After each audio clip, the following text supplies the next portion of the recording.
Ed eccoci qui, inizino le danze. Le nostre donne hanno organizzato una festa, ma non si sa ancora per festeggiare chi o cosa. Brave ragazze, però possibile che io non sia mai informato di nulla? Dino, posso parlarti un attimo? Una cosa importante.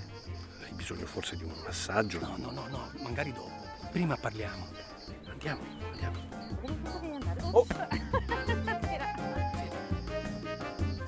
Amici miei, ho un problema.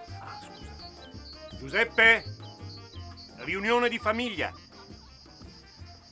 Qualcuno che conoscete molto bene mi ha rubato il mio cavatappi preferito. Se Eugenio usa lo spremiagrumi come soprammobile, perché non usare il suo cavatappi come collana? E adesso a casa non riesco più neanche ad aprire le bottiglie di birra. Grazie. E allora vi vorrei chiedere se mi date una mano a recuperare il mio cavatappi. Mi è venuta un'idea. Sarà Giuseppe a recuperare la collana della nonna. No, cosa c'entro io? Cosa c'entri tu? E con questo braccialetto fai parte della famiglia. E poi sei insospettabile.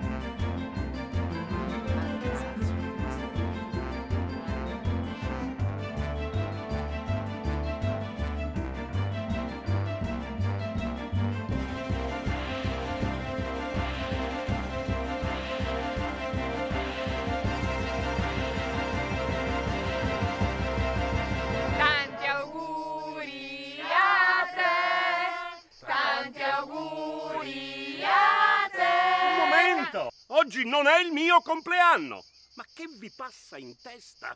Il tuo no, ma il mio sì.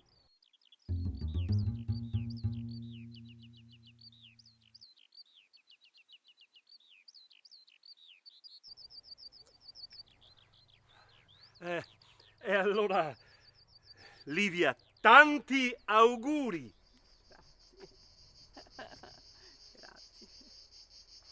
Tanti auguri a te, tanti auguri